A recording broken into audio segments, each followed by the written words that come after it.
Terima kasih atas kesediaan kehadiran Bapak-Bapak, Ibu-Ibu sekalian dalam acara virtual kita hari ini. Selamat datang khususnya bagi Pak Rama, panggilannya Pak Rama ya? Ya, Rama aja. Saya kira Pak Dani, Pak. Boleh Bu, panggil Dani juga nggak apa-apa. Eka juga nggak apa-apa Bu. Seorang macam-macam manggil saya terima aja. Ada di nama saya kok, jadi ya sudah. Oh iya. Silakan. Nama panjangnya Pak Ramadhani Eka Putra, jadi panggilannya bisa Pak Rama, Pak Dani, dan Pak Eka ya.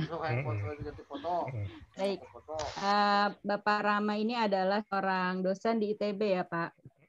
Iya Bu. Sekolah Ilmu dan Teknologi Hayati. Nah mungkin ini juga masih banyak nih Bapak Ibu di sini yang belum kenal dengan Pak Rama. Dan karena kita hari ini akan membahas tentang penyerbukan atau polinasi lebah untuk tanaman-tanaman, terutama mungkin tanaman pangan ya.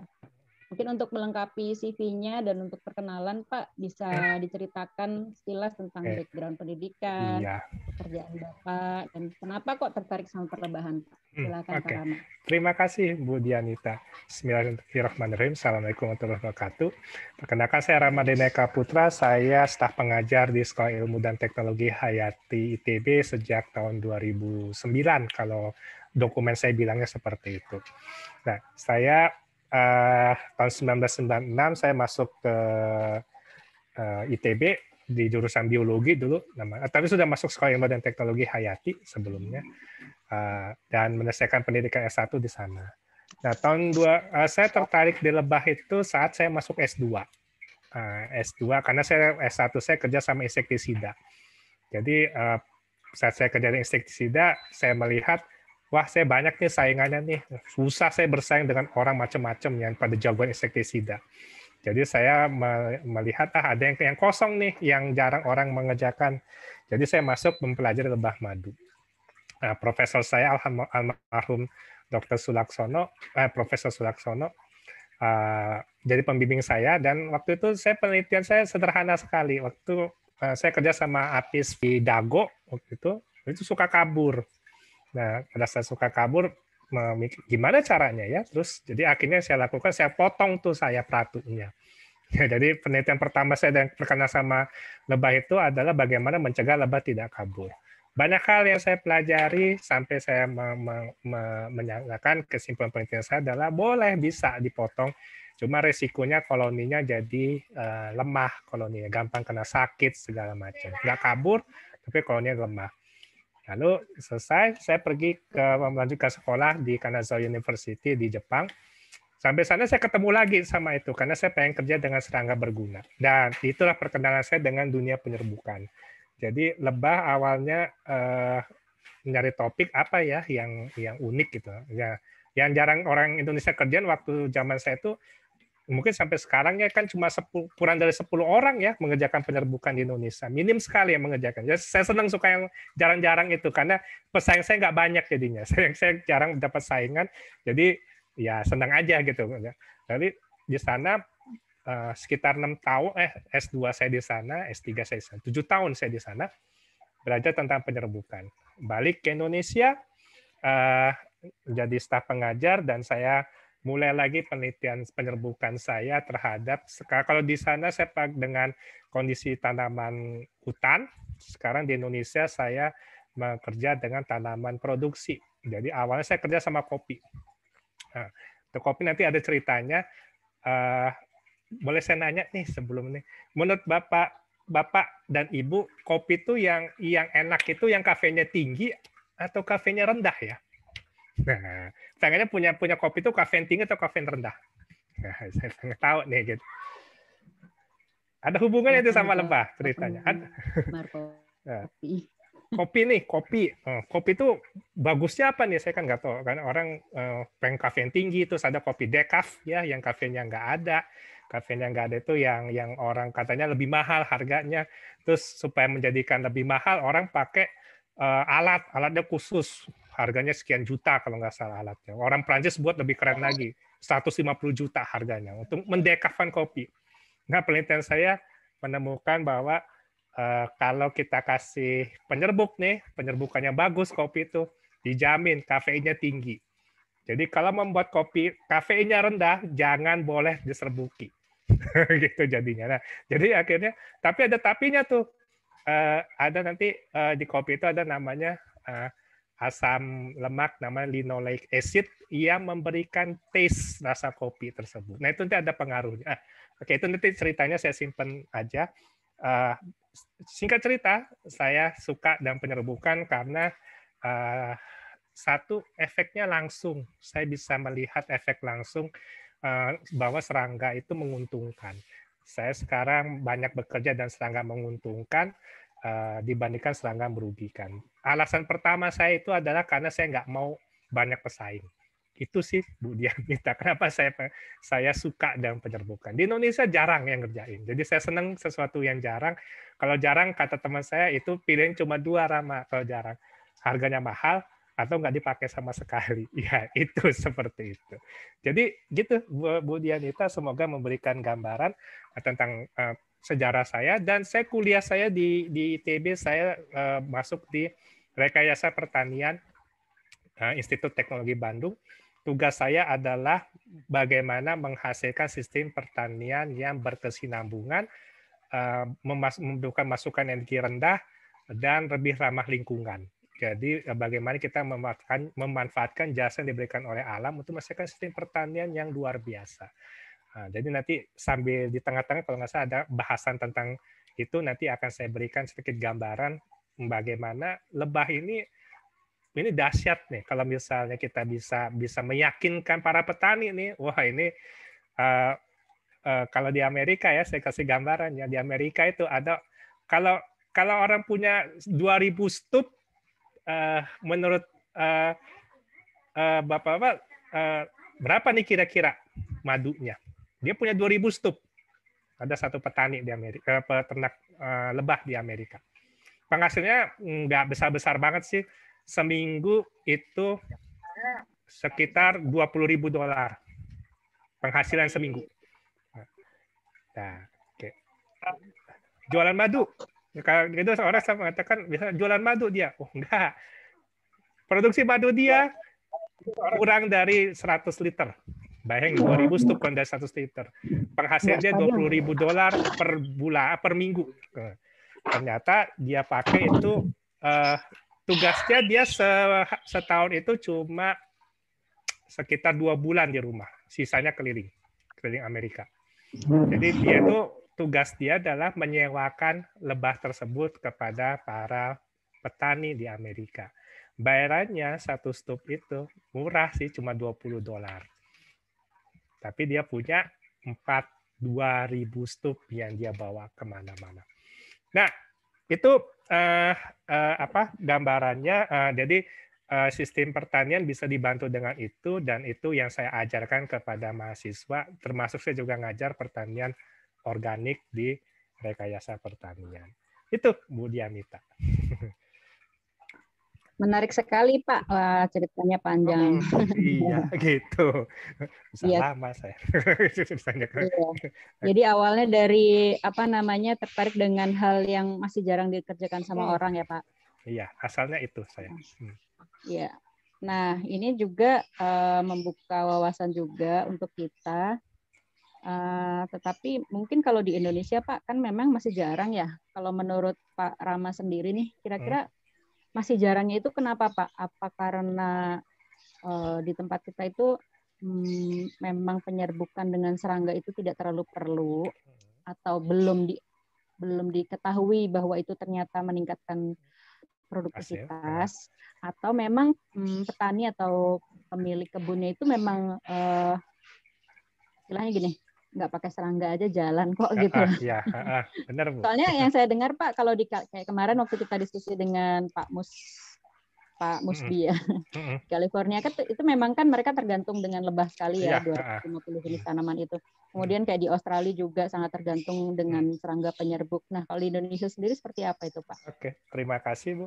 Oke, problem utama di Indonesia adalah kita itu diberkahi dengan lebah yang luar biasa banyaknya. Jadi sistem pertanian kita itu sebenarnya dapat masukan dari lebah di alam kiri kanan gitu. Banyak sekali Indonesia itu. Di hutan tuh banyak sekali jenisnya. Di lebah liar tuh banyak sekali. Itu pertama. Nah, yang kedua adalah lahan pertanian kita nggak besar biasanya. Kalau kita lihat di California itu kan, wah, dia kalau ke kebun jeruk itu kayak wah sepanjang mata memandang jeruk gitu, industri sekali gitu. Jadi akhirnya nggak bisa tuh, nggak cukup si lebah liar ini untuk memenuhi itu. Dan yang ketiga adalah saya rasa kita nggak pernah diajarkan itu gitu loh. Kalau misalnya ambil contoh segini, kalau di buku-buku itu misalnya penyerbukan nanti serbuk sari dibawa oleh angin terbang masuk ke tanaman lain terus jadi buah gitu ya. Terus kadang-kadang digambar ke cuma satu serbuk sari masuk ke bunga terus jadi buah. Padahal enggak. Padahal untuk menghasilkan buah, saya ambil contoh semangka, satu buah itu butuh 900 serbuk sari, satu buah gitu. Kita tahunya dari mana kita butuhnya? Lihat aja bijinya. Semakin banyak bijinya, semakin butuh banyak serbuk sari untuk itu. Semangka banyak bijinya, melon banyak bijinya, tomat banyak, cabai juga banyak. Dan orang terus mengatakan di Indonesia permisif, ukuran itu harga itu berarti mau buahnya besar, manis segala macam harganya segitu aja. Pada petani masih berpikir tuh mau saya beli dengan mau saya hasilkan juga harganya segini aja. Nah, hal itu berubah pada saat tiba-tiba ada petani-petani serius nih, petani-petani yang mau investasi modalnya besar, misalnya produksi melon, produksi paprika atau apa. Nah itu jadi problem buat mereka. Karena tiba-tiba investasi mereka tuh nggak balik modal seringnya, karena buahnya nggak sesuai dengan standar segala macam. Jadi menurut saya problem itu biasanya karena kita masih melihat petani tradisional yang saya mau jual dan ini juga segini aja harganya gitu. Nah, tapi kalau pada saat dia sudah masuk ke level industri itu jadi tantangan tersendiri. Dan satu lagi saya nggak tahu ya kalau waktu saya belajar dulu petani itu kayak punya kebanggaan gitu pada saat produknya itu luar biasa enaknya, luar biasa manisnya. Jadi itu kita kadang petani kita mungkin agak kehilangan itu. Keinginan untuk memastikan produk yang nomor satu gitu. Itu enggak, yang penting mah jadi gitu. Toh nanti tanaman saya sudah punya produksi segini ya sudah gitu. Pasrah jadinya seperti itu. Tapi pada saat melihat tetangganya sukses, itu pakai apa gitu ya, terus pakai apa, terus selalu yang diajarkan adalah yang penting itu pupuk, yang penting itu pestisida. Jadi akhirnya pada saat pestisida identik sama serangga. Serangga apapun serangga datang itu musuh gitu ya. Itu yang jadi masalah jadinya kadang-kadang. Nah itu yang rekan-rekan mungkin rekan-rekan peternak itu jadi masalah juga, tiba disemprot terus tiba-tiba. Yang saya takutkan sebenarnya kalau lebah mati di lapangan nggak Pak, itu saya lebih baik itu disemprot mati di lapangan. Udah selesai ya, mati. Yang repot itu dia masih hidup tuh, dibawa ke sarangnya. Saya pernah kejadian penelitian saya dulu itu waktu S2 itu dibawa ke sarangnya insektisida itu. Udah beres itu. Tiba-tiba berapa hari kemudian mati aja semuanya tanpa sebab. Itu seperti itu. Jadi mungkin menurut saya beberapa hal seperti itu karena kita mungkin standarisasi produk belum banyak sekali di Indonesia, kecuali kalau petani-petani super serius itu tuh yang butuh sebenarnya. Gitu, Bu Dian. Menurut saya itu, Bu, sepanjang penangkapan saya gitu. Iya. Kalau dari Bapak mungkin ada gambar atau bahan presentasi yang bisa ditunjukkan tentang proses penyerbukan itu, Pak. Oke ya, sebentar. Tunggu. Saya kasih gambaran saja ya berapa nilai ekonominya sebenarnya. Coba ini data Indonesia belum ada, jadi saya pakai data dunia saja. Jadi sebenarnya semua tanaman pangan kita itu 87%-nya itu butuh serangga, butuh diserbuki oleh serangga. Dan dari serangga itu 80% adalah lebah. Lebah nomor 1 di dunia nih yang memutar ekonomi tanaman ini adalah Apis mellifera. Jadi Apis mellifera itu value-nya segini. Lumayan ya, 120 sampai 220 triliun dolar. Nah, kalau saya dikasih duit seperti ini, kayaknya Indonesia saya beli dah. Semua orang saya beli, utangnya saya bayar tiap orang. Ini gambarnya seperti ini. Berapa jumlah uang ini? Semua utang Indonesia terhapus. Setiap orang akan bisa bawa uang ke rumahnya. Seluruh orang penduduk Indonesia sampai bayi yang baru lahir itu sekitar 10 miliar. Bayangin. Sebesar itu. Ini setahun biayanya. Value-nya mereka seperti itu. Nah, itu oleh karena itu pada saat kejadian tahun 2000-an lebah tiba-tiba hilang di sekitar 80% koloni lebah Amerika hilang. Wah, itu bencana nasional. Jadi itu baru kali itu pemerintah Amerika itu kebakaran jenggot. Jadi mereka ada nuklir itu masih bisa diatasi. Kejadian ini jadi ramai. Dari Amerika asalnya menyebar ke Eropa. Terus kasus Varroa, wah itu maka membuat menjadi masalah besar karena value-nya sebesar inilah ekonominya. Nah ini prosesnya sederhana sebenarnya. Kalau kita suka lihat lebah kita datang ke bunga, terus dia ngambil nektar, tapi saat bersamaan ini ada polen yang nempel di badan mereka. Nah lebah itu bekerja untuk koloninya. Jadi dia akan pergi, oh nektarnya kurang nih.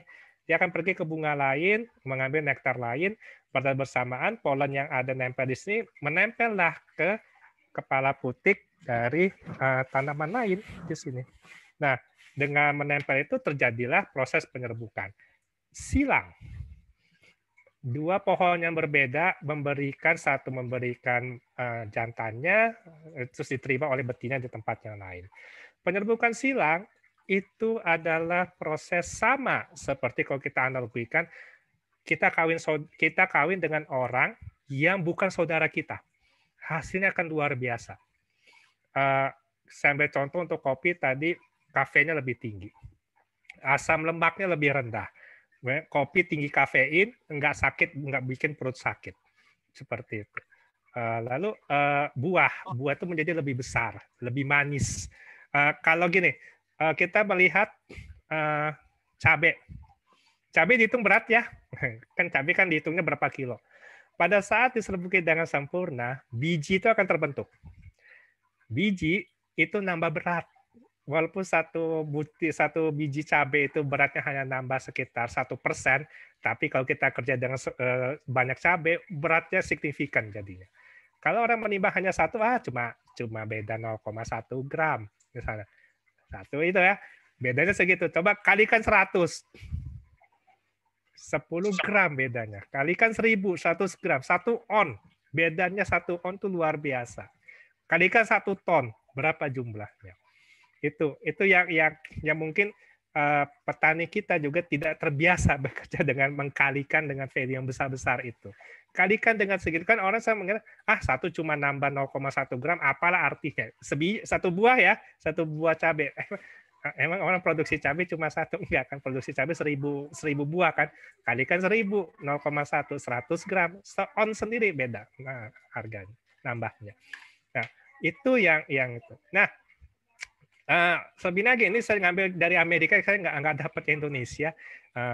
Jadi kalau misalnya lebah ini hilang, ya ini standar piknik ya di Amerika seperti ini, nggak ada ragamnya deh. Cuma tinggal setengah melonnya, blackberry-nya tinggal setengah, nggak ada lagi peanut butter itu nggak ada lagi. Si guacamole ini dibuat dari alpukat. Ini makanan khas Meksiko. Ini dibuat dari alpukat, nggak ada, cuma setengah-setengah, produksinya turun. Cabai nggak ada, berkurang. Jadi itu bisa merubah banyak hal. Plus kita akan kehilangan sebagian besar nutrisi yang didapat dari buah-buah ini. Nah, ini kejadian yang udah ekstrim, bapak dan ibu. Ini di Cina. Di Cina itu ada satu, mungkin kita peer-nya Cina udah banyak masuk ke Indonesia. Itu memproduksinya itu harus satu-satu dikasih polennya. Ini dijual nih polennya. Ini polen dikasih disemprot ke kayak Ini kayak rokok itu sebenarnya kayak pompa kecil, set, nah disemprot. Bayangin satu pohon ini bisa berapa ribu bunga. Dan ini dan satu kebun itu bisa berapa ratus pohon. Ini pekerjaan luar biasa. Kenapa mereka melakukan kesini? Karena mereka kehilangan lebahnya. Jadi nggak bisa lagi pakai lebah, harus pakai manusia, cost-nya tinggi. Sama ini juga yang dilakukan di dalam rumah kaca. Sebagian besar orang menggunakan metode seperti pakai tangan satu-satu. Nah, biar produksinya naik, akhirnya harganya pun naik, cost produksi naik, dan supaya dia bisa nutup itu dia harus membuat ini banyak sekali. Wah, akan besar sekali investasi yang di sini.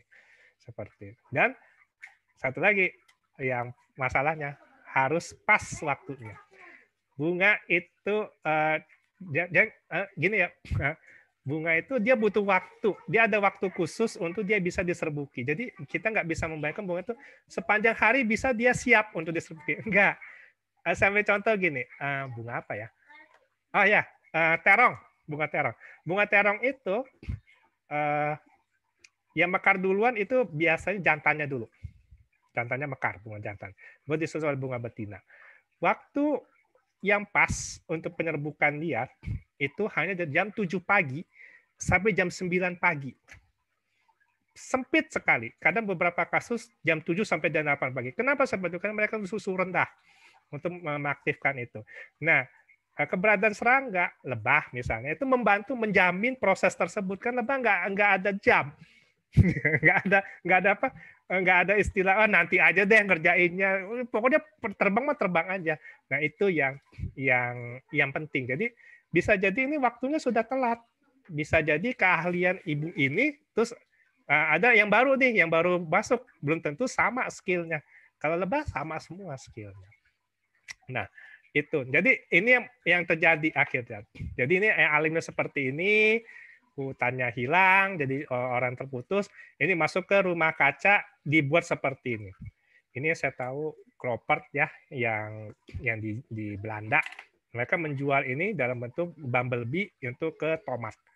Bayangin satu box ini, saya lupa, mungkin Pak Dik-Dik, semoga saya nggak salah ya, satu boxnya sekitar 20 euro kalau nggak salah, atau 25 euro. Dan ini hanya bisa bekerja di tempat dingin, nggak bisa di Indonesia. Nah, jadi itu digunakan orang sekarang ya akhirnya terpaksa pakai yang seperti ini. Oke, itu yang saya bisa berikan gambaran bagaimana proses ini penting gitu ya, sebenarnya unik sekali prosesnya. Ya, gitu. Iya Pak. Ya. Jadi itu pelajaran kita waktu sekolah dulu sebenarnya, penyerbukan.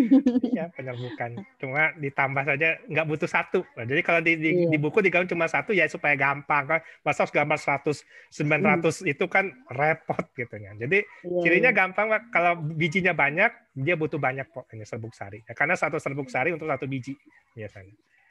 Ya. Gitu. Iya betul-betul. Nah, terus untuk yang sudah dilakukan oleh Pak Rama ini, pernah nggak Pak tanaman jenis apa aja? Terus sudah pernah belum dihitung peningkatan produksinya gitu sejak sebelum dikasih lebah sama dibandingkan dengan setelah diserbuki oleh lebah gitu? Bentar ya Mbak, kayaknya kurang satu deh. Masih ada satu lagi kayaknya. Ini, nah saya kelupaan. Pertanyaan itu di sini jawabannya. Ini saya sudah nyoba beberapa. Saya sekarang lagi nyoba yang timun suri, mangga gedong gincu, insya Allah kalau dapat kebunnya. Lalu kita bekerja dengan rempah-rempah nanti rencananya. Dan ini gambarannya. Saya pakainya Levisep ya. Ini Levisep termasuk yang nggak begitu bagus sebenarnya, karena ukuran tubuh dia terlalu kecil. Jadi kalau bunga-bunga besar seperti terong itu nggak begitu bagus, cuma 60. Tapi kalau pakai Serrana, ini bisa 90%. Ini angkanya apa artinya ya? Artinya adalah berapa jumlah bunga yang menjadi buah. Jadi kalau misalnya saya ambil contoh zucchini cocok banget pakai ini. Zucchini itu kalau dia tidak ada nih, kalau dia ada itu bisa 100%. 100% bunga jadi, semua jadi, bayangin. Semua bunga jadi buah. Nah, kalau semua bunga jadi buah enak, semua pupuk yang dikasih efisien. Langsung dijadikan buahnya besar-besar. ini apa sih? Murbe kalau nggak salah. Murbe ini Murbe, ini raspberry. Ini kalau adanya di Lembang yang produksi ini. Ini juga sama 96% dan 92%. Jadi ini beberapa contoh karena banyak ya tanaman di Indonesia itu. Saya lagi mencoba mencari pete, jengkol, tanaman-tanaman khas Indonesia karena saya pengennya tanaman khas Indonesia, tapi saya cuma baru ketemu satu di lenca. Lenca itu butuh 90% supaya maksimal bisa 90% dari bunganya menjadi buah lenca. Nah, lenca yang dihasilkan ukuran yang lebih besar, dan bayangkan di sini mungkin orang Sunda ya. Saya bukan orang Sunda, jadi saya tuh kalau makan lenca itu saya paling sebel lenca itu pahit. Ini jadi manis lencanya. Jadi ya saya happy makan lencanya.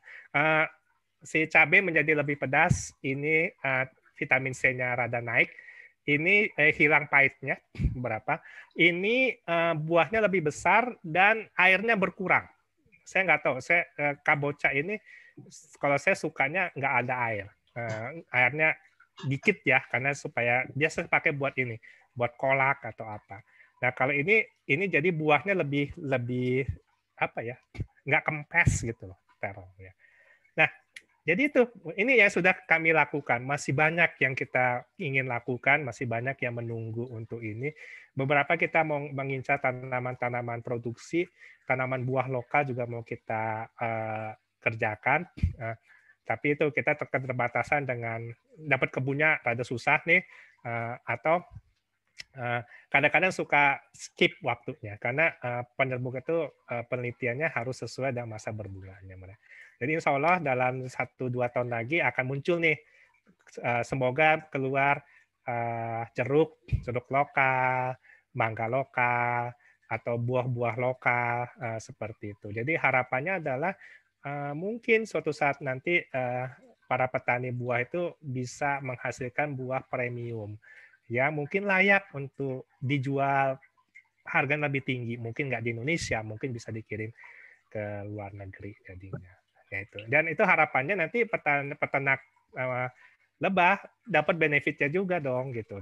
Masa mereka aja gitu. Kita jadi lumayan kalau bisnis yang jeruk California kalau nggak salah itu 10% benefit keuntungan itu lari ke petani lebah. Benefitnya aja segitu ya, gimana nilai produksinya ya gitu, seperti itu. Jadi sekitar 220 triliun itu 10%-nya sekitar 22 triliun itu jadi bagian bara si peternak lebah. Lumayan kan Pak? Kalau buat peternak lebah segitu mah lumayan banget buat saya gitu. Ya, gitu Bu. Gambarnya seperti itu. Ini tim penelitiannya masih kami berempat. Yang ada yang baru, kita masuk ke konsorsium baru riset kolaborasi Indonesia dengan Bu Rika dari IPB, lalu ada Pak Heri dari UNER dan juga ada Pak Arsy Hidayat dari UGM. Harapannya akan lebih banyak lagi tenaga yang dan harapannya yang muda-muda muncul nih. Saya sudah walaupun orang bilang masih muda, tapi pengen juga ada yang lebih muda dari saya ngerjain ini. Ya, seperti itu, Bu. Iya. Ya.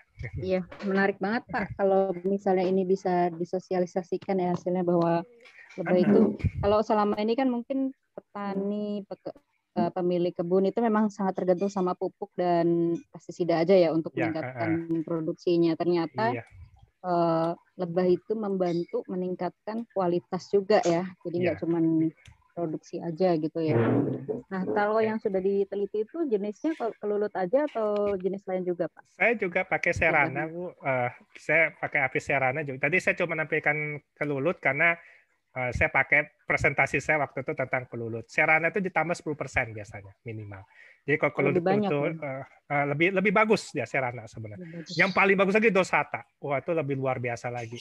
Ada yang paling hebat lagi, tapi nggak bisa didomestikasi. Kalau Bambara istilah kalau orang Sunda ngomongnya. Silokopa yang besar yang ada kuning di punggungnya, oh itu lebih hebat. Kalau dia datang ke kopi, wah itu mah udah deh dijamin 100% jadi bunganya. Bukan bumblebee itu ya Pak? Bukan jenis bumblebee Bukan, Indonesia. Bumblebee beda. Ini dia silokopa, dia carpenter bee. Kalau bumblebee itu dia hidupnya kan di rongga ya. Kalau ini dia ngegali nanti dia buat lubang. Nah, itu jadi beberapa orang menduga itu rahasia kenapa rempah Indonesia luar biasa. karena dulu orang Indonesia buat rumah tuh pakai kayu. Nah, mereka tinggal buat lubang tuh di kayu itu. Nah, jadi pada saat keluar dari makan ke bunga-bunga rempah-rempah tuh pala. Jadi dulu waktu masih daerah-daerah yang banyak lebah itu, kenapa serangan hamanya rendah? Pala. Jadi palanya bagus-bagus tuh, palanya bagus-bagus terus jarang diserang hama. Nah, pada saat diganti tuh hutan si bangunan kalian diganti beton, udah hilang. Hilang Aceh kejadiannya kalau nggak salah. Aceh itu dulu punya pala yang luar biasa. Maluku juga, itu palanya kalau pala dari Aceh tuh datang ke Eropa itu mah udahlah kayak emas lah pokoknya. Nah, tapi hilang, kualitas produksi drop pada saat terjadi modernisasi dari rumah. Kemungkinan besar seperti itu. Jadi hilang tuh si bang barang. Kan rumah kampung-kampung kita dulu kan kayu semua kan, kayu, bambu. Berarti suka ada lubang-lubang tuh, lubang-lubang. Itu tempat dia tinggal tuh. Nah itu dipakai, pengetahuan itu dipakai oleh orang Eropa. Jadi beberapa petani di Eropa tuh suka naruh kayu. Ditaruh kayu di situ, udah biarin aja gitu. Nanti datang buat sarang di situ. Ya, mereka memancing itu sekarang. Nah, saya lagi berpikir bisa nggak kita melakukan hal yang sama. Nah, itu lebah itu nggak bisa dipakai buat madunya. Nah, tapi dia bisa ditutup pada saat dia malam ditutup, dikirim kemana nanti, itu jadi luar biasa itu. kalau ada dia, ada deh, beres deh pokoknya semuanya kan seperti itu. Jadi penyerbuknya untuk itu. Tapi untuk madunya, dia nggak ada, madunya nggak ada. Seperti itu. Kalau jadi jenis lebah tadi seperti Bapak bilang tadi kan waktu diserbuki oleh kelulut dibandingkan dengan serana ternyata bisa lebih meningkat lebih banyak serana ya. Karena kelulut saya pakai Levisep. Saya belum nyoba Itama. Karena Levisep kecil sekali.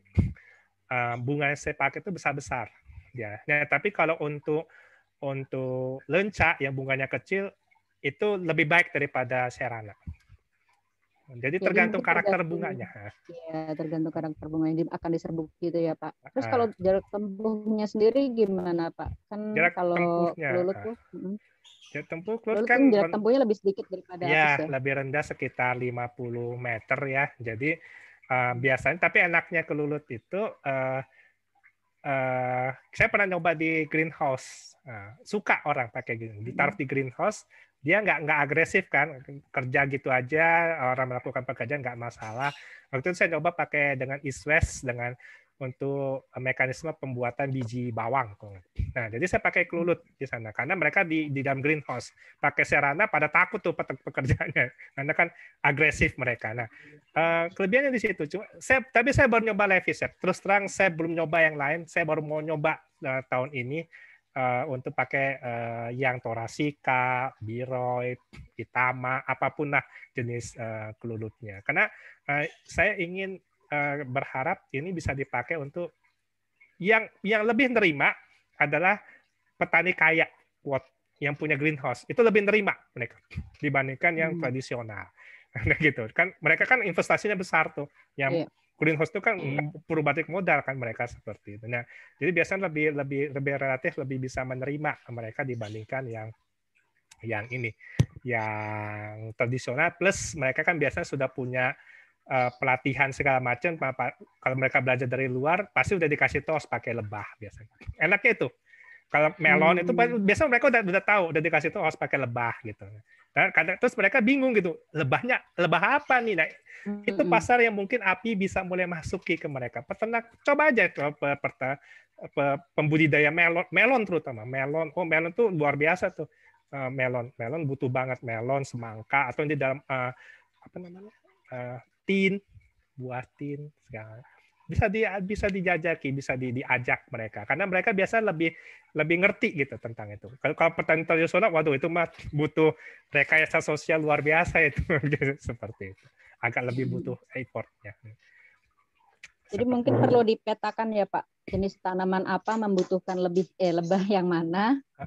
Ya itu tugasnya. Itu rencana saya sih. Tapi kalau misalnya rekan-rekan di API bisa ngasih testimoni atau apa misalnya, Pak saya naruh Itama di sini di rumah saya, kebetulan situ ada pohon nangka gitu, pohon nangkanya nggak pernah berhenti berbuah. Itu teman saya cerita, dia naruh Levisep, mangga dia nggak pernah berhenti berbuah. Entah benar apa enggak, saya nggak tahu apa hubungan seperti itu. Karena ada riset terbaru di Eropa, lucu risetnya. Jadi dia naruh lebah, terus ternyata bunga itu mekar nunggu lebah datang karena ada getaran suaranya. Itu riset di jurnal top. Jadi ternyata lebah itu ngasihkan frekuensi, akhirnya bunganya itu ngikut. Pada saat mereka datang, dia baru ngebuka dia. Terus dia siap untuk diserbuki. Sampai segitunya katanya, kata jurnal tersebut. Jurnalnya jurnal bukan jurnal abal-abal lah, kalau para akademisi tahu lah, level Scopus Q1 kalau nggak salah jurnalnya. Gitu. Jadi bukan jurnal sembarangan gitu ya. Itu namanya biofrekuensi namanya. Ada frekuensi dilepaskan dari getaran sayap lebah itu membuat mensinkronisasikan si bunga itu untuk mekar. Tapi kita itu lebah itu di luar negeri ya, saya belum tahu di Indonesia bagaimana. Tapi at least ada berita seperti itu. Jadi kalau misalnya nanti kita udah punya datanya bagus tuh Pak, maksudnya ini juga membantu teman-teman, terutama kayak Apis mellifera gitu kan Pak, yang harus menaruh lebah angoananya di lokasi. Kita punya data, oh di sini ada perkebunan atau tanaman ini bisa diserbukan dengan hasil penelitian sebelumnya seperti ini gitu. Jadi tidak terjadi penolakan lagi gitu nanti. Saya akan dengan sangat senang membuat posternya atau infografisnya kalau mau, tapi saya butuh waktu untuk membuat itu. Saya akan sangat senang bisa men-share ini karena saya berharap suatu saat di Indonesia itu kayak peternak lebah di Amerika itu kelilingnya pakai truk butut tapi penghasilannya ya segitu gitu. Gara-gara orang mengapresiasi itu. Jadi mungkin ada bisnis baru ya, tidak semua peternak, karena di Amerika itu lucu, tidak semua peternak itu memposisikannya sebagai penghasil madu karena mereka tahu kuota madu di Amerika terbatas. Jadi mereka harus ada pasar baru nih, harus ada pembagian kue yang baru nih. Nah, itu kue yang baru itu kelebihan lagi adalah promosinya bukan dari orang-orang seperti saya, bukan akademisi. Promosinya dari agak beda ya di Amerika, USDA, jadi Departemen Pertanian mereka yang promosi. Jadi kalau di Amerika, Departemen Pertanian akan mengeluarkan kalender bunga setiap tahun. Mereka punya namanya kalender bunga yang dikeluarkan oleh mereka untuk memberitahu peternak lebah bahwa bunga apa yang berkembang. Jadi misalnya pir di Ohio sudah mau mekar seminggu lagi. Oh itu trik buat mereka untuk pergi ke sana, ngasih tawaran. Itu sampai tapi jangan dibanding lah kita. Mereka 100 tahun kerjain kayak gitu. Jauh sama kita. Pengalaman mereka 100 tahun. Ya? Hampir 200 tahun pengalaman mereka untuk ngerjain itu kan 1800. Jadi sebelum Amerika berdiri itu sudah diakukan oleh mereka.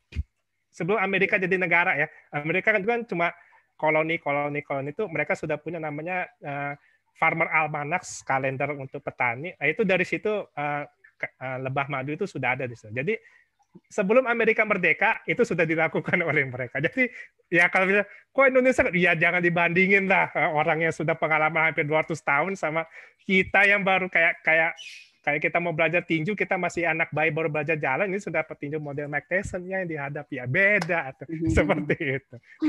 Masih ada harapan ya Pak. Masih ada harapan gitu. Jadi kita asal mau mulai, tapi ya enaknya kalau walaupun kita belakang, kita bisa belajar dari mereka kan banyak trik yang mereka sudah istilah kalau orang bisnis bilang sudah ada model yang terbukti gitu, proven gitu ya. Jadi kalau ngomong tuh pakai model Amerika aja gitu, tinggal dipoles lagi kayak misalnya mobil Amerika masuk ke Indonesia dibongkar dipermak jadi model mobil Indonesia, model Amerika rasa Indonesia gitu. Seperti itu. Bisa kok, bisa banget Indonesia. Dan ini sangat butuh peran banyak pihak ya Pak. Maksudnya seperti kayak di Eropa dan Amerika kan sangat didukung oleh data dari pemerintah gitu kan. Di mana yang membutuhkan lebah, di mana yang membutuhkan menyerbukan, dan tanaman apa aja yang perlu. Tanaman apa saja. Jadi sebenarnya bisa dibangun sih itu akhirnya mereka punya komunikasi antara mereka yang bagus ya, komunikasi antara mereka karena memposisikan saling butuh. Jadi intinya seperti itu dah. Petani harus meyakini diri bahwa saya butuh lebah, peternak lebah juga saya juga butuh bunga.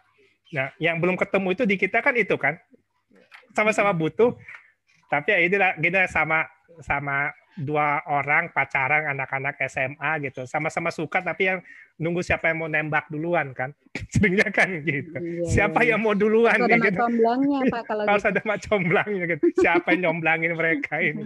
Ya itu biasa masih saling nunggu. Iya, iya benar. Nah, menurut saya itu. Tapi Pak, kalau yang sudah dilakukan sama Pak Rama tadi itu yang tanaman-tanaman bisa meningkat produktivitasnya itu masih lanjut nggak Pak sampai sekarang mereka menggunakan lebah? Oh itu ya di sana saya lahan penelitian Mbak. Jadi kita bukan itu. Jadi sebenarnya senang saja kalau misalnya ada yang mau make gitu, mau make datanya silakan saja. Kalau misalnya ada yang petani yang serius gitu dipakai, silakan pakai aja data saya, nggak apa-apa. Saya dengan senang hati kok akan itu. Jadi kita waktu itu karena penelitian juga cuma 1 tahun kan dikerjakan seperti itu.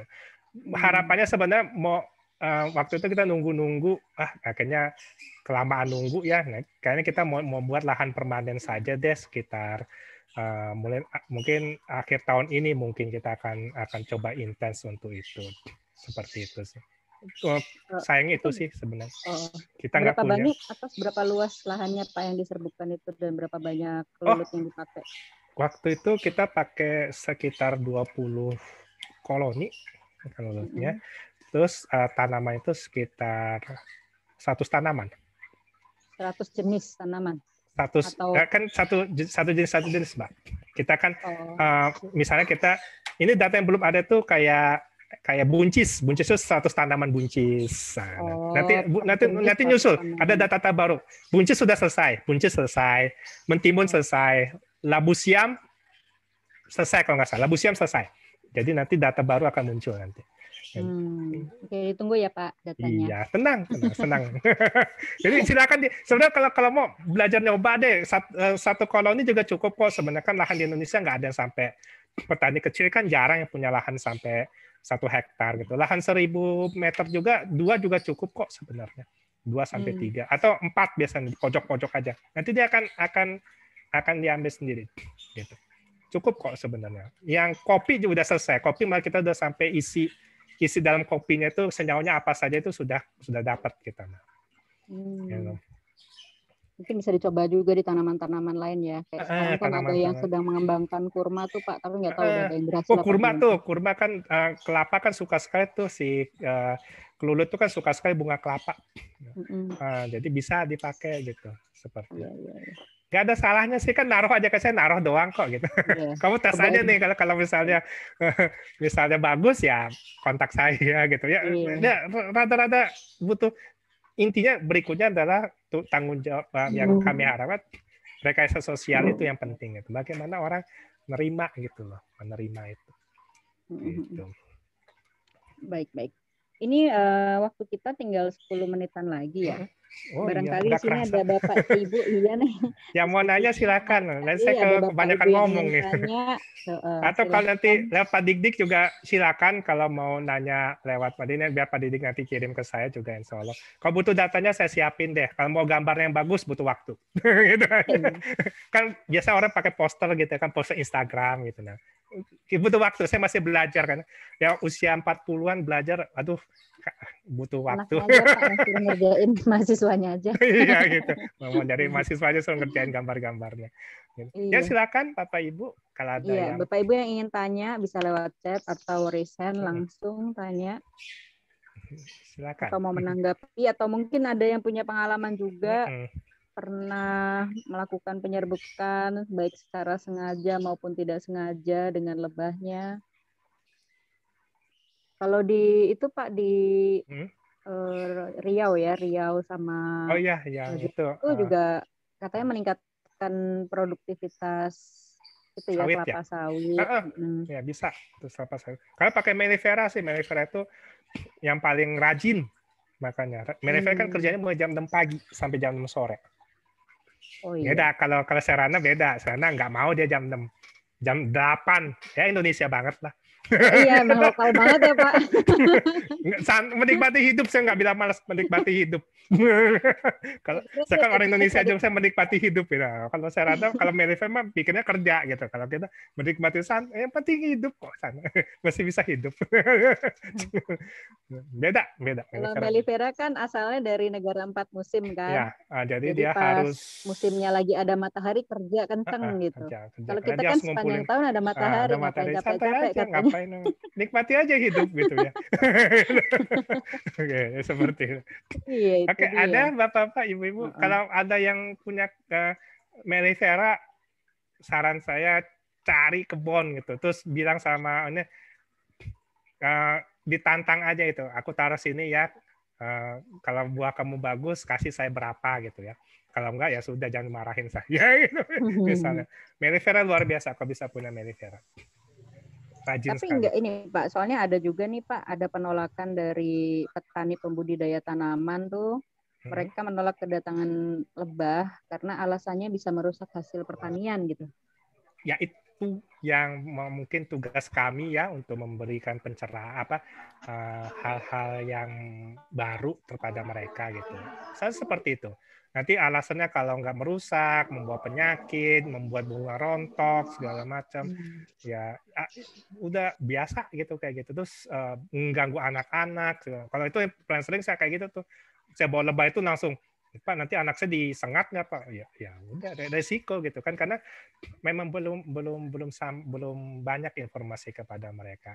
Tapi yang saya kurang seretnya, kalau hasilnya bagus, diem Diem aja. aja. Itu rezeki Sering dari kan, alam katanya. itu mau rezeki saya gitu. Ya udah deh, kata sama saya waktu saya penelitian di desa itu, mentimunnya manis gitu kan. Wah, bisa manis gitu. Oh iya, pakai ini ya, saya dirawat ya. Saya pergi berapa minggu kemudian dibongkar mau ngambil madunya. Aduh. Ya. ya udah selesai gitu saya. Itu pakai lebah apa itu Pak? Levisep kan timun kan dikit sekali nektarnya. Saya udah bilang jangan dibongkar karena madunya dia dikit banget gitu. Dibongkar. Mau ngambil madu Penasaran ya Pak. secuil itu ya sudah. Ya berarti saya harus ngajarin lebih banyak lagi kepada orang-orang. Gitu deh intinya. Jadi mereka nggak bisa produksi timun manis lagi, banyak timunnya manis. Jadi saking manisnya dimakan mentah aja enak. Padahal itu sebenarnya juga bisa jadi peluang juga buat peternak Levisep ya, karena kan lebahnya madunya kan sedikit sekali.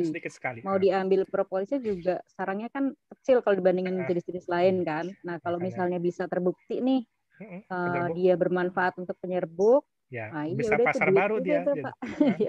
Saya pakai Levisep karena saya mau buat urban beekeeping, jadi urban farming digabung sama lebah. Nah, Levisep ini yang saya pakai gitu. Manis, cobain aja. Entah kenapa jadi manis gitu. Kalau buahnya tuh manis, lencak manis, saya juga bingung, lencaknya bisa manis, mentimunnya manis, terongnya agak manis gitu. Jadi, buncisnya juga manis gitu. Seperti itu. Kalau seperti itu mungkin bekerja samanya dengan petani organik ya Pak, yang memang produknya itu premium gitu. Ya, bisa masuk dari petani organik itu lebih enak sama mereka. Kan kata saya tadi, petani-petani produknya premium. Itu akan nerima mereka dibandingkan petani tradisional gitu. Seperti itu. Makanya beda levelnya gitu. Bukan artinya kita membedakan, cuma penolakannya itu, resistensi itu lebih rendah ke petani organik. Saya mau naruh ini, oh iya itu sebenarnya. Pasti madunya ada nggak? Yang madunya nggak ada, tapi buahnya mungkin akan lebih baik gitu sebenarnya.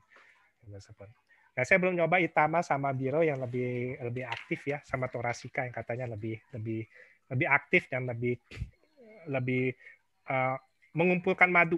Jadi kalau untuk penyerbukan itu, kalau tanamnya besar, jumlahnya banyak, carilah yang hobi mengumpulkan madu. Jadi kayak Melifera itu. Kalau yang tanamannya kecil, segala macam bunganya kecil-kecil, pakai yang kecil saja gitu. Levisep itu basically bagus kok cuma untuk beberapa tanam yang bunganya besar, mereka bisa masuk nggak bersentuhan sama polennya, itu jadi masalah. Jadi nggak bawa polennya. Jadi makanya akhirnya kenapa Melifera paling bagus, badannya besar. Lebih besar dari Serana kalau nggak salah. Nah, yang berikutnya kan yang lebih besar lagi, Dorsata lebih besar lagi. Terakhir yang paling besar, Bang Bara. Besarnya minta ampun. Sejempol orang dewasa besarnya. Nah, itu mah semua bunga juga penuh badan dia sama serbuk sari. Ya, Bapak-bapak, Ibu, Ada yang mau nanya nggak? Iya Silakan. nih, kenapa malu-malu nih Bapak Ibu nih? Iya. Bukan kuliah kok, nggak Menanggapin ada juga nilai boleh. ABC-nya kok. Gitu. Menanggapnya juga boleh. Di sini kita lihat ada siapa aja ya. Coba ada Pak Wahyu Hidayat, ada Pak Haji Uus. Nah ini ada yang nanya nih. Ya, silakan. Dari Pak Afri, Ibu apa Bapak nih? Afri Oh, pribadi. sebagai tingkat produksi ada, Bu. Di ini. Tapi nggak sukses. Karena mereka pakai Bumblebee. Ada beberapa pertanian di Bogor yang paprika. Mereka impor dari luar Bumblebee-nya. Karena mereka dapat informasi Bumblebee itu bagus untuk paprika. Nah, sampai di Indonesia terlalu panas, mati Bumblebee-nya. Nah, saya nggak tahu sekarang masih pakai atau enggak. Tapi sebetulnya paprika sendiri bisa diserbuki oleh lebah lokal nggak ya Pak? Bisa. Harusnya bisa ya. Bisa. Jenisnya mempengaruhi nggak? Maksudnya kayak misalnya lokalnya adanya trigona gitu. Pakai aja, bisa. Paprika bisa. Cuma cari. Saya waktu itu nyoba di Lembang, nggak mau keluar dari sana. Itu salah saya. Harusnya nyari lebah, misalnya di daerah Lembang, cari peternak lebah yang di Lembang. Karena dia sudah biasa dan suhunya gitu. Nah, waktu itu saya dari ujung burung saya taruh koloni saya di sana, nggak keluar kedinginan. Ya itu seperti itu. Jadi kalau mau melakukan itu di tempat dingin, taruh dulu dia sebulan, 2 bulan. Jadi akhirnya mereka sudah terbiasa atau cari koloni yang di sana gitu. Jadi udah terbiasa dengan suhunya, pasti akan aktif. Itu triknya. Jadi kalau misalnya mau ada pesanan misalnya kelapa nih, kita butuh untuk kelapa gitu misalnya di Cirebon gitu ya misalnya, jangan juga dibawa dari Lembang, nggak mau keluar, mati iya kan. Cari yang di koloni di Cirebon yang memang cocok dengan suhunya. Itu kejadian Bumble Bu, ruginya ceritanya parah dah pokoknya. Mesen berapa kotak mati kepanasan. Gitu. Iya. Ada Bu, cuma Bapak ya Mas ya kan, Kang. Ada Kang. Nah, jadi ada, cuma saya nggak tahu lagi ceritanya. Untuk yang nyoba karena itu masih takut-takut gitu, masih takut-takut dan kalau saya melihat ya nggak ada yang nawarin ke mereka gitu. Kalau saya sih nawarin biasanya diiyain aja karena saya dosen. Iya. Jadi, untuk penelitian alasan saya juga itu untuk penelitian ya. Tapi saya masih menunggu terutama kesempatan sebenarnya untuk dinas kehutanan sebenarnya untuk melakukan ini sebenarnya karena mereka punya rencana pemerintahan gitu ya. Jadi mereka bisa mengintegrasikannya untuk terutama untuk masyarakat yang berada di tepian hutan. Jadi di encourage aja mereka untuk nanam produk berbuah gitu ya. Saya rasa dinas kehutanan sudah nyoba dengan kopinya. Luar biasa kayaknya untuk sarananya. Tapi kalau saya boleh menyarankan mungkin bisa dicoba untuk kelulutnya ya. Pakai lebih aktif ya Itama, Biroy atau apa gitu ya, Torasika gitu. Mungkin akan bisa membantu. Karena lumayan kafeinnya kerasa banget. Nah, kalau mau yang anti kafein gampang saya kasih triknya deh. Saya punya kebun kopi gampang. Sebelum plant berbunga dibungkus sama kain kasat, decaf. Gitu. Jadi pas berbunga nih, bunganya muncul, bungkus dia pakai kain kasat. Jangan sampai kedatangan semut, lebah, jangan sampai. Jadi si batang itu dikasih kayak racun tikus, saya semut nggak bisa datang. Karena semut juga bisa membantu penyerbukan. Tapi bijinya akan sedikit sekali dan kecil bijinya. Itu biasa. Tapi decaf. Nah, seperti ini. Atau diserbuki sama tangan.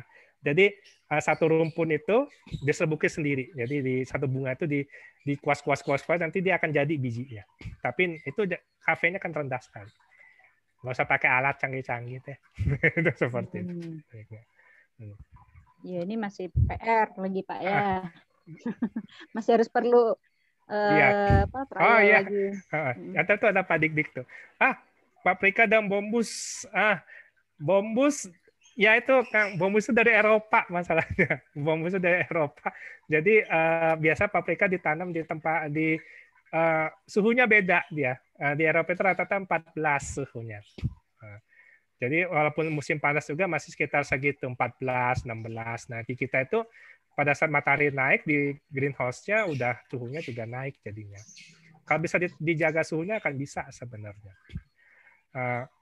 Di mana yang pernah materinya bisa saya share.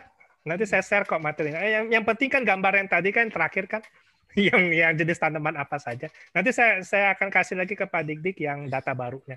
Saya akan coba update terus deh datanya. Saran saya tolong dicoba ya. Kami butuh sekali informasi misal Pak sukses, Pak nggak sukses gitu ya. Itu penting banget buat kita karena itu harapan saya di inisiatif Polinasi Indonesia berharap bisa menyebarkan awareness ini ya, kesadaran ini kepada orang gitu ya. Karena sayang gitu ya kalau nggak dipakai. Udah dikasih kok gratis, Indonesia tuh diberkahi banget gitu. Gratis dikasih gitu, nggak dipakai kan sayang gitu. Disia-siakan. Saya akan share nanti lewat siapa ya saya share-nya Bu Dianita ke Pak Dik aja atau gimana? Pak Didik nanti bisa. Iya, masih banyak. Nah, jadi beberapa tempat memang masih banyak sekali. Jadi akhirnya merasa belum butuh. Dan Indonesia tuh tadi seperti Bu Dianita bilang, matahari sepanjang tahun. Nah, cuma yang saya khawatirkan gini, Kang Afri, laju penghilangan hutan kita besar sekali. Dan sistem pertanian kita itu tiba-tiba berubah mengikuti gaya industrialisasinya Eropa dan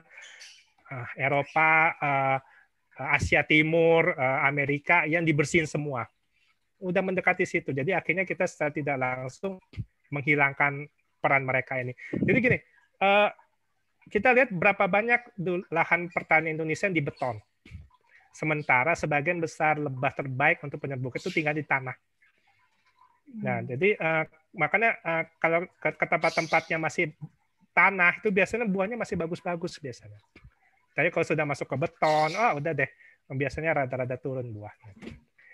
Gitu. Jadi memang ini sebenarnya menambah. Tadi kan saya sampaikan bahwa satu buah itu butuh 900. Jadi kalau anggaplah yang ada di daerah tersebut lebahnya ada cukup untuk 400. Ditambah lebah baru mungkin bisa sampai tuh 900 jadinya. Jadi tugas ini sebenarnya yang saya melihat lebah yang kita pelihara terus kita titipkan di orang atau orang minta mau dipakai itu sebenarnya untuk menambah jumlah serangga yang bisa berperan sebagai penyerbuk. Itu intinya. Jadi sebenarnya cukup, tapi kalau misalnya lebih banyak lagi nggak ada salahnya kan sebenarnya. Gitu. Dan dengan kondisi sekarang biasa orang ngapain produksi banyak-banyak, tapi kalau misalnya bisa diyakinkan, bayangkan tiba-tiba ada satu kebun bilang saya jual timun misalnya, timun yang biasa coba aja, kalau ini nggak manis nggak usah dibeli deh gitu. Bayangkan timun manis gitu. Nggak kebayang kan gitu seperti itu. Jadi mohon dicoba gitu, coba aja gitu, nggak ada salahnya gitu. Walaupun harus meyakinkan, kalau saya biasa nyoba karena saya juga dapat resistensi juga tinggi sekali walaupun saya dosennya, saya nyobanya kepada orang-orang yang saya kenal aja dulu.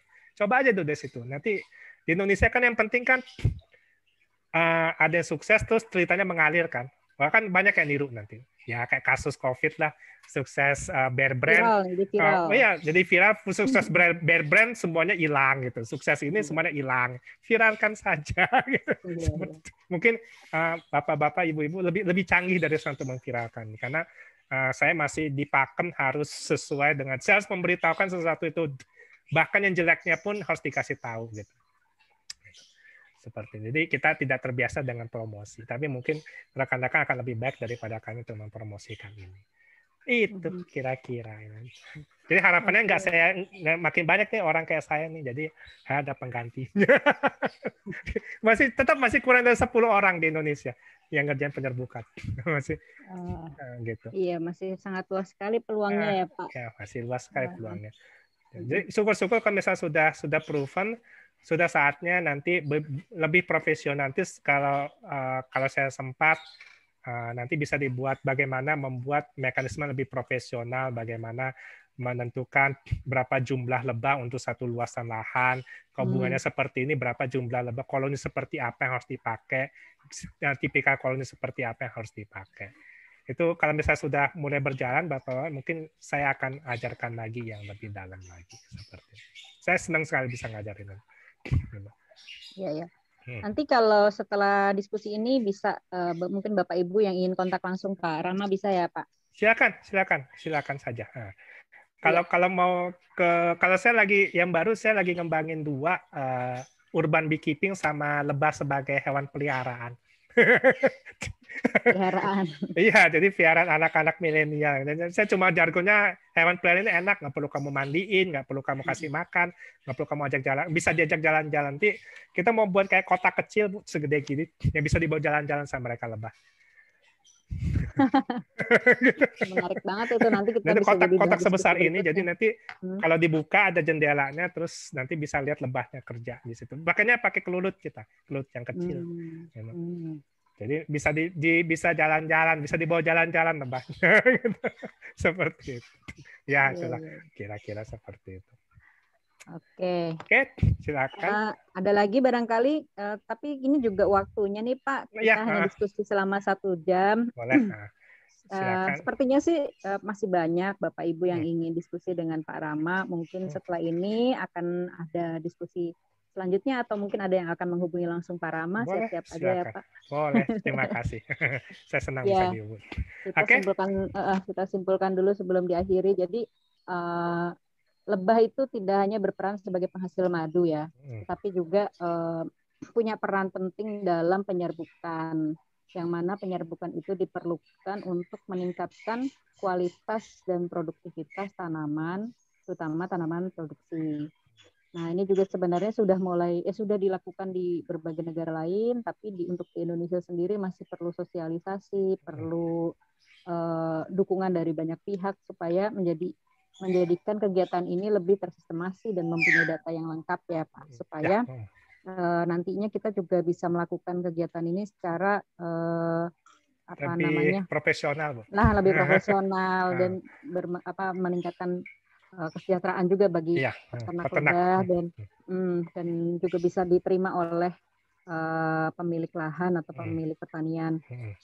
Ya, semoga diskusi ini bisa menjadi awal yang baik ya Pak, dan bisa dilanjutkan ke depannya untuk meningkatkan kualitas pertanian kita juga. Terima kasih. Baik, Bapak Ibu sekalian, terima kasih banyak atas partisipasinya dalam diskusi hari ini. Kita akhiri pertemuan kita hari ini dengan alhamdulillah. Terima kasih sekali lagi. Semoga kita sehat selalu dan bisa berjumpa lagi di diskusi selanjutnya. Amin. Tutup. Assalamualaikum warahmatullahi wabarakatuh. Waalaikumsalam. Terima kasih Bapak. Sama-sama Pak Dik-Dik. Terima kasih semuanya ya. Terima kasih. Iya. Terima kasih semuanya. Iya. Salam lestari. Saya lihat dulu ya. Ya.